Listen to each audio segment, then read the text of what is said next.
Maître Cohn, vous avez publié en début d'année un calendrier des ventes que vous faites ici à l'hôtel de Bristol, dans ce magnifique salon qui est le salon Castellane. Vous faites 5 ventes cette année. Vous êtes installé définitivement? Définitivement étant un grand mot, mais on est installé pour l'année 2013. Nous avons prévu 5 manifestations d'importance. Nous avons la première qui débute au début mars, en 5 mars, c'est-à-dire demain mardi. C'est une vente de généralistes de mobilier 16e, 17e et 18e siècle, mélangée avec un tout petit peu de notre spécialité qui est la haute époque, des objets du 13e et 14e siècle. Et au milieu de ces objets, quelques objets de très haut niveau dont on parlera peut-être.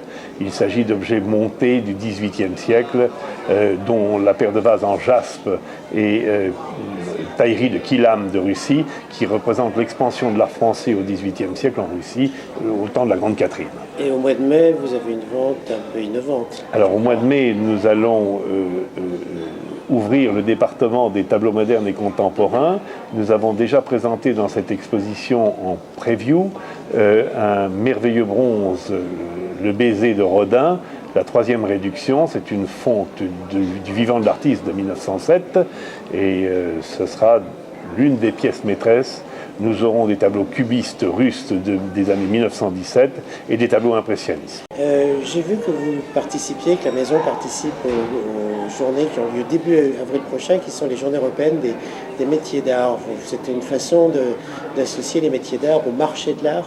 Alors, les grands ateliers de France nous ont fait le plaisir de venir nous épauler dans cette manifestation. Vous savez que nous sommes très partants dans l'esprit du développement du savoir-faire français et à partir de là, nous avons l'intention de développer pour le public l'ouverture de ces métiers secrets ou mal connus du savoir-faire de ces grands artisans qui vont comprendre le mobilier, donc les ébénistes et les menuisiers, les bronziers, les tapissiers, on aura je pense les horlogers et bien d'autres corps de métier que je ne cite pas maintenant.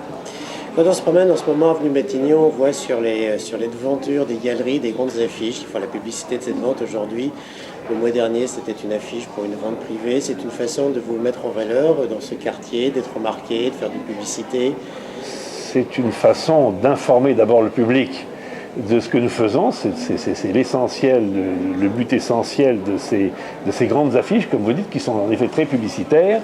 Mais qui reçoivent des gens qui passent un regain d'attrait et qui viennent nous interroger à ce moment-là sur nos manifestations, viennent rechercher nos catalogues et nous sommes très contents de prendre des contacts avec ces nouveaux clients. Et ma dernière question, vous avez commencé à faire des ventes privées, notamment une vente avec des tableaux provenant du musée espagnol de Maastricht. Est-ce que c'est un domaine que vous allez développer? Est-ce qu'il marche bien? Alors, nous avons eu la chance d'avoir cette collection des tableaux anciens du musée de Maastricht. Cette collection va être de nouveau mise en évidence après cette vente aux enchères du 5 mars. Vous aurez dans les rues des panneaux publicitaires qui informeront de l'ouverture et de la présentation de ces très très très jolis tableaux. Et nous allons continuer évidemment ces expositions culturelles et commerciale de vente de gré à gré. Nous avons comme projet une vente sur Maurice Utrillo et Montmartre qui est en projet et j'espère bien d'autres manifestations dont je ne peux pas parler pour l'instant car elles ne sont pas complètement abouties. Eh bien, je vous remercie. Merci infiniment.